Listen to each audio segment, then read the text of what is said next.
I mentioned Governor Ritchie's book because I was hoping you'd rise to the bait. There'll be plenty of bait in September, October. Have you read the book? I'll read it when he does. What's your read on him so far? I don't know, Leslie. I think we might be talking about a .22 caliber mine and a .357 Magnum World. Okay. Okay, thanks again. Who's next?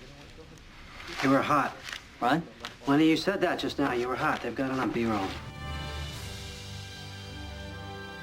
Let's just list this for a second. John McCain says he's about change too.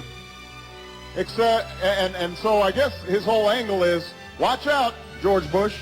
Except for economic policy, healthcare policy, tax policy, education policy, foreign policy, and Karl Rove-style politics, we're really going to shake things up in Washington. That's not change. That's just calling the same thing something different. But you can put lipstick on a pig. It's still a pig.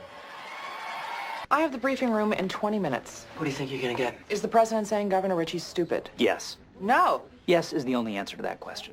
Why not? The president has the highest regard for Governor Ritchie, believes he's a broad thinker and a dedicated public servant. Because it's the press briefing room, not the improv. Why do you suppose this one's so hard to spin? Because it's the classic Washington scandal. We screwed up by telling the truth. All right. Let's try not to do that much. Is John McCain saying that Barack Obama called Governor Palin a pig? I don't think so. I think what he was saying was he was making kind of a joke at Sarah Palin's expense. He wasn't calling her a pig, obviously. Is it me or are Ritchie's people handling this wrong? It's not you. Why keep it alive? There's no way for them to look good. The president was mean to me. Let it go. By the way, my Princeton Tigers could whip your Cal Bears any day of the week. At what? Logarithms, possibly. Let's take a look at the number of times McCain used the phrase lipstick on a pig fairly recently. Sure. In October of 2007, he used it in terms of Hillary Clinton's health care plan. In February 1st, a couple of times, February 1st last year, he used it in terms of the Iraq War. John Boehner used to work with one of the top Republicans. In fact, he's leader of the Republican Party in the House right now. He used the phrase in April of this year.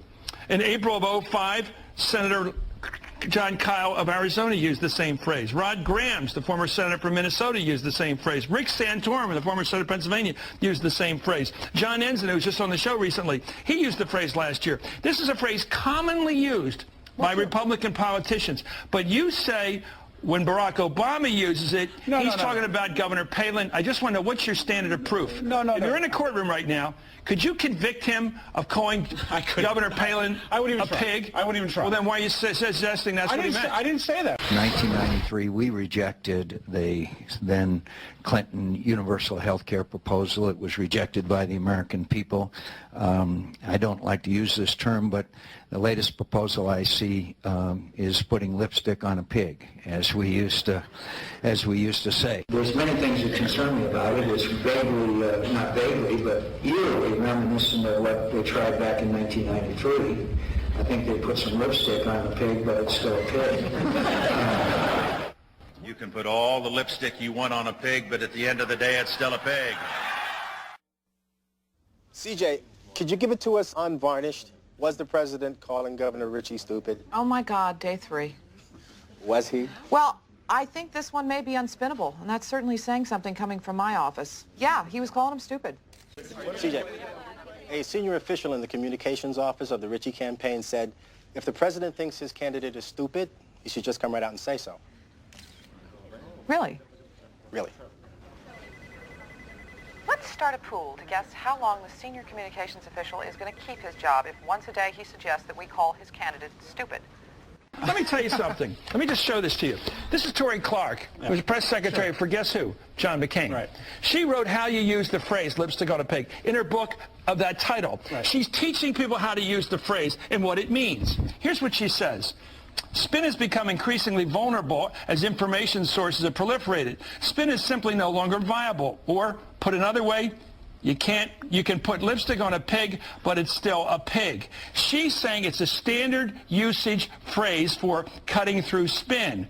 Exactly the way Barack Obama, the Democratic candidate, used it. Do you believe that Barack Obama called Governor Palin a pig? I do not believe under any circumstances. Okay, thank you very much. We have reached greatness here. John Fury and Jenny Backus score one for your side on this very inconsequential point. All right, I'm talking about John McCain's economic policies.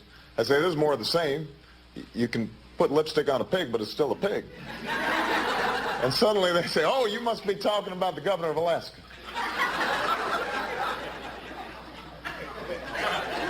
See, it would be funny. It would be funny, except, of course, the news media all decided that that was the lead story yesterday. They'd much rather have the story, this is the McCain campaign, would much rather have the story about phony and foolish diversions than about the future. CJ. Yes, sir. I've been meaning to tell you, you've done really well this week with the open mic thing. Thank you.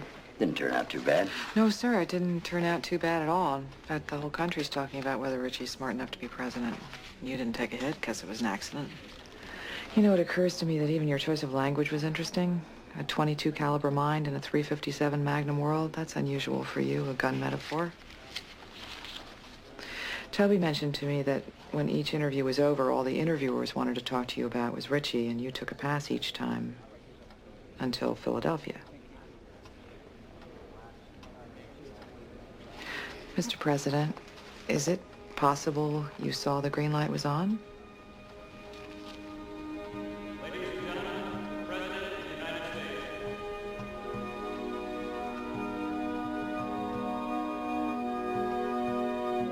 That was old school. Go knock him dead.